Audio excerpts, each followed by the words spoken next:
Assalamualaikum dear students. Hope all you going to be fine. आप सारे खैर खैरियत से होंगे. This is economics lecture, BS 6th semester. Inshallah today our topic is going to be IMF. Uh, तो शुरू करने से पहले बिस्मिल्लाहिर्रहमानिर्रहीम. इंटरनेशनल मॉनेटरी फंड IMF, इसका पूरा वो डिटेल से वो करेंगे, स्टडी करेंगे कि इसका एजेंडा क्या है. What is IMF, fast facts about IMF. Fast facts क्या है, हिस्ट्री क्या है इसकी, मेंबर कंट्रीज कितने हैं, ऑर्गेनाइजेशन स्ट्रक्चर क्या है IMF का, functional departments of IMF, functions of IMF, how IMF helps member countries, financing facilities, process of IMF lending. और उसके बाद है IMF and Pak economy, Pakistan economy के साथ क्या वो है, benefits to Pakistan and special drawing rights. ठीक है. So these are going to be the main topics that are going to be covered in this lecture. First of all, what is IMF? Stands from International Monetary Fund. International Monetary Fund is an organization working to foster global monetary cooperation of 188 countries to secure financial stability, facilitate international trade, promote high employment and sustainable economic growth and reduce poverty around the world. ये है international monetary fund का main what you call activities जो carry out करता है. ठीक है ना. तो फर्स्ट ऑफ ऑल ये है कि वो सिक्योर करता है फाइनेंशियल स्टेबिलिटी. जितनी भी इसके मेंबर कंट्रीज है 188 मेंबर कंट्रीज के, 188 कंट्रीज में उनका जो फाइनेंशियल पोजीशन है वो स्ट्रांग रहे. ठीक है, मसला ना हो, फाइनेंशियल स्टेबिलिटी रहे. फैसिलिटेट इंटरनेशनल ट्रेड, आपस में जो कंट्रीज आपस में इंटरनेशनल ट्रेड करते हैं वो स्मूथली चलता रहे. प्रोमोट हाई एम्प्लॉयमेंट, अनएम्प्लॉयमेंट कम हो जाए, हाई एम्प्लॉयमेंट आ जाए. सस्टेनेबल इकोनॉमिक ग्रोथ, इकोनॉमी में सस्टेनेबल ग्रोथ आ जाए and reduce poverty around the world. ठीक है.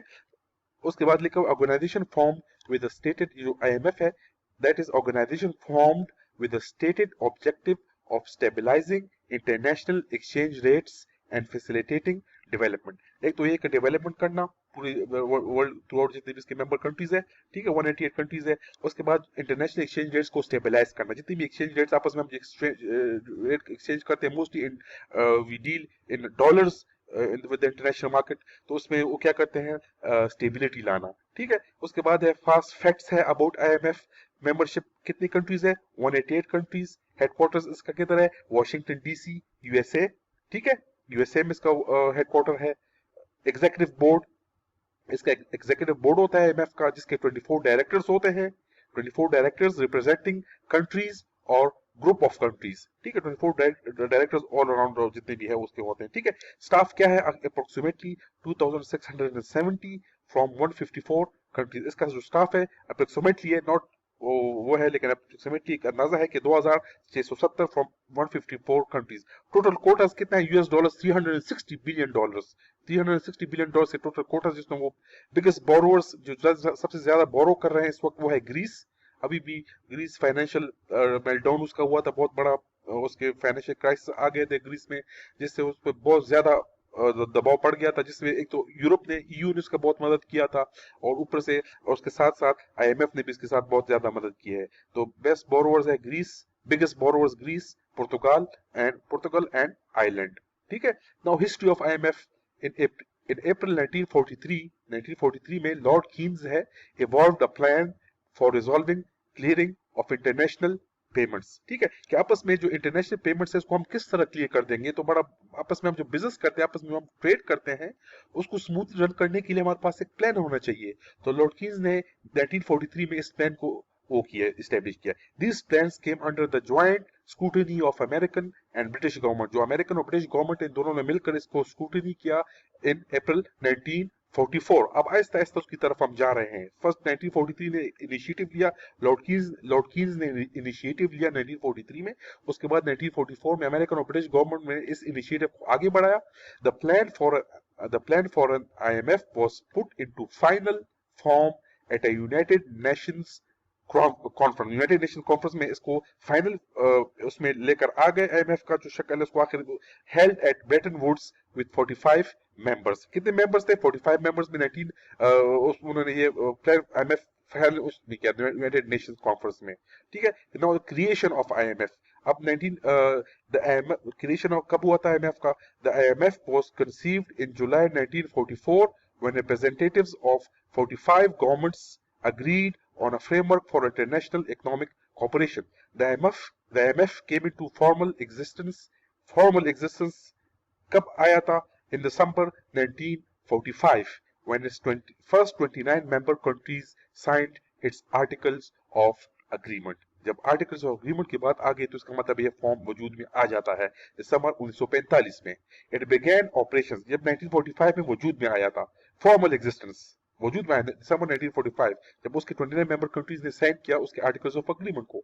It began operations on March. उन्होंने बाकायदा तौर पर अपने ऑपरेशंस का बाकायदा आगाज कब किया? मार्च 1st 1947.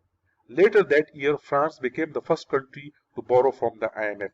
तो फ्रांस उसी साल पहला मुल्क बन गया जिसने IMF से फंड को बोरो किया. फ्रांस, ठीक है ना? नाउ पावर वैल्यू सिस्टम क्या है? ब्रेटन वुड्स सिस्टम इसको बोलते हैं कि member countries agree to peg their currencies in US dollar terms. वही मैंने आपको बोला हमारे जितनी भी हम ट्रेड करते हैं इंटरनेशनल ट्रेड आपस में जितनी भी कंट्रीज करते हैं IMF की जितनी भी मेंबर कंट्रीज आपस में किस करेंसी में ट्रेड करते हैं? यूएस डॉलर्स में, यूएस डॉलर टर्म्स में. एंड फॉर यूएस फिर वो किसको यूएस क्या करेंगे? The value of dollar in terms of gold to correct fundamental disequilibrium. तो वो अपना फिर डॉलर को किस द वैल्यू ऑफ डॉलर किस तरह इन टर्म्स ऑफ गोल्ड यूएस के अपने लिए, ठीक है ना? तो Pakistan became a member of IMF इन 1956. वो कब 1956 में पाकिस्तान IMF का मेंबर बन गया. नाउ मेंबर कंट्रीज 188 कंट्रीज है. To become a member, a country must apply and then be accepted by a majority of the existing members. ठीक है ना? जरूरी है कि आप जब IMF का मेंबर बनना चाहते हैं तो आपको सबसे पहले जो एग्जिस्टिंग मेंबर्स है जो मेजॉरिटी है उन्हें आपको एक्सेप्ट करना होगा तो उसके बाद आप मेंबर बन सकते हैं, ठीक है? इन अप्रैल 2012 the south Sudan joined the IMF. ठीक है? ऑर्गेनाइजेशन स्ट्रक्चर क्या है? बोर्ड ऑफ गवर्नर्स होते हैं सबसे जो हाई रैंक हायरार्की में सबसे ऊपर जो होते हैं, ठीक है? जो मैनेजमेंट में हायरार्की जो होती है, ठीक है? टॉप मैनेजमेंट है, फिर मिडिल मैनेजमेंट है, फिर लोअर मैनेजमेंट, ठीक है? तो बोर्ड ऑफ गवर्नर्स जो टॉप मैनेजमेंट है उसमें the board of governors is the highest decision making body of the IMF. Highest decision making, वो सबसे डिसीजन मेकिंग इन्हीं के हाथ में होता है जो बोर्ड ऑफ गवर्नर्स होते हैं, टॉप मैनेजमेंट जो, ठीक है? The governor is appointed by the governor को किस तरह अपॉइंट होते हैं? The governor is appointed by the member country and is usually the minister of finance और the head of the central bank. जो गवर्नर होते हैं उसको कौन अपॉइंट, जो IMF का गवर्नर होता है अपॉइंट बाय किस गवर्नर जो होते हैं उसको कौन अपॉइंट करता है? कौन होता है वो? या तो जो गवर्नर होता है या तो वो मिनिस्टर ऑफ फाइनेंस होता है या वो the head of the central bank होता है. नाउ उस IMF के अपने मिनिस्ट्रियल कमिटीज होते हैं, मिनिस्ट्रियल कमिटीज, ठीक है? The IMF board of governors जो बोर्ड ऑफ गवर्नर्स है, बोर्ड ऑफ गवर्नर्स के नीचे कुछ मिनिस्ट्रियल कमिटीज होते हैं जो इसको चलाते हैं. बोर्ड ऑफ गवर्नर्स ऊपर और बोर्ड ऑफ गवर्नर्स के नीचे कुछ मिनिस्ट्रियल कमिटीज होते हैं. The IMF board of governors is advised by 2 ministerial committees. जो IMF बोर्ड ऑफ गवर्नर्स है इसको 2 मिनिस्ट्रियल कमिटीज एडवाइस करते हैं. एक है the international monetary and financial committee, IMFC, the International Monetary and Financial Committee and the Development Committee. ठीक है? The International Monetary and Financial Committee has 24 members. The IMFC has 24 members drawn from the pool of 186 governors. Organization structure, the executive board, वही board of governors जो होते हैं, जो executive board जो ministerial committees होते हैं. The IMF's 24 member executive board takes care of the daily business of the IMF. तो ये जो एग्जीक्यूटिव बोर्ड होता है वही 24 मेंबर जो होते हैं जो डेली बिजनेस होते हैं IMF को उसको चलाते हैं. Together these 24 board members represent all 186 countries. ठीक है? बोर्ड ऑफ गवर्नर्स है, बोर्ड ऑफ एडवाइजरी रोल होता है, इसको मिनिस्ट्रियल कमिटीज चलाते हैं. मिनिस्ट्रियल कमिटीज में कौन होते हैं? The executive board. Board of governors के नीचे क्या है? The executive board, international monetary and financial committee and the development committee. ठीक है? द एग्जीक्यूटिव बोर्ड उसको भी चलाते हैं. ठीक है? इस तरह बात की है. ठीक है? तो functional department of these are the functional departments of IMF. IMF में कुछ डिपार्टमेंट्स होते हैं, हर ऑर्गेनाइजेशन में हर कंपनी में कुछ डिपार्टमेंट्स होते हैं. इसी तरह IMF में भी कुछ डिपार्टमेंट्स है. फंक्शनल डिपार्टमेंट्स कौन कौन से IMF में? एक है finance department, statistics department, research department, strategy policy and review department, legal department कानूनी, लीगल का मतलब कानूनी, लीगल कानूनी, monetary and capital markets department, fiscal affairs department. एक फाइनेंस डिपार्टमेंट होता है, एक फिस्कल अफेयर्स डिपार्टमेंट होता है बेटे। फिस्कल अफेयर्स का मतलब है ट्रेजरी डिपार्टमेंट, जो गवर्नमेंट के जो रिजर्व्स होते, गवर्नमेंट के जो रेवेन्यू होते हैं, जो स्पेंडिंग होता है, उस पर चेक रखता है कि खजाने में कितने पैसे आ गए, खजाने से कितने पैसे स्पेंड हो गए, उसका पूरा रेवेन्यू, उसका रिकॉर्ड रखते हैं। फिस्कल अफेयर्स डिपार्टमेंट पूरे खजाने का रिकॉर्ड रखते हैं, किससे कितने पैसे स्पेंड हो गया, कितने पैसे वापस आ गए रेवेन्यू की शक्ल में, और कितने पैसे खर्च हो गए स्पेंडिंग की शक्ल में गवर्नमेंट की तरफ, ठीक है। तो फाइनेंस डिपार्टमेंट भी, फाइनेंस डिपार्टमेंट ओवरऑल पूरा उसको फिर डील करता है। Now functions of IMF, functions of IMF में लिखा हुआ है फंक्शंस में, policy advice to governments and central banks. Policy advice करता है गवर्नमेंट्स को और सेंट्रल बैंक्स को कि आपने किस तरह पॉलिसी बनानी है अपनी, ताकि आप तरक्की कर सके, ग्रो कर सके। Research, statistics, forecast and analysis, ये भी एक फंक्शन है आईएमएफ का, कि किसी भी मुल्क के जो रिसर्च है, स्टेटिस्टिक है, फोरकास्ट और एनालिसिस करना, उस मुल्क का फोरकास्ट करना, स्टेटिस्टिक के बारे में कोई वो स्टेटिस्टिकल डाटा रिसर्च करना।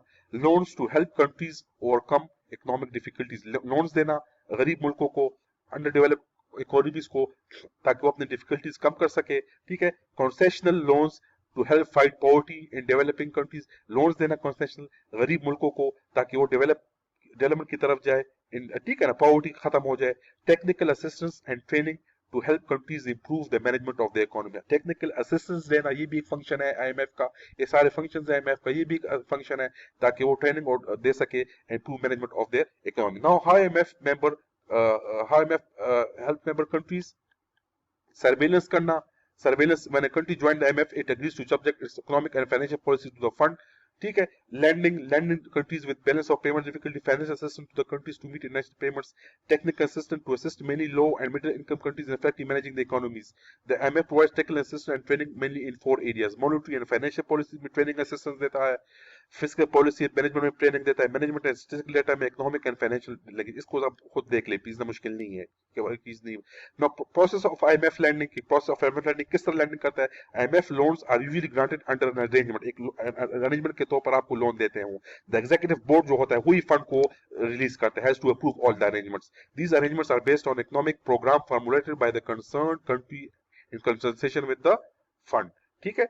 आगे है कि then they are presented to the, जो मैं फंड लेना चाहता हूं, मैं अपने पूरा एक प्लान बताऊंगा, वो जाकर एग्जीक्यूटिव बोर्ड में पेश करूंगा, एक लेटर दूंगा एग्जीक्यूटिव बोर्ड को कि मेरे ये प्लान है, मुझे ये फंड चाहिए, मुझे लोन चाहिए, तो फिर एग्जीक्यूटिव बोर्ड की मर्जी है कि वो मुझे दे आना है। Then they are presented to the executive board of the fund in a letter of intent, जो एग्जीक्यूटिव बोर्ड है आईएमएफ का, वही डिसाइड करेगा कि मेरा जो वो प्रोजेक्ट को एक्सेप्ट करते नहीं।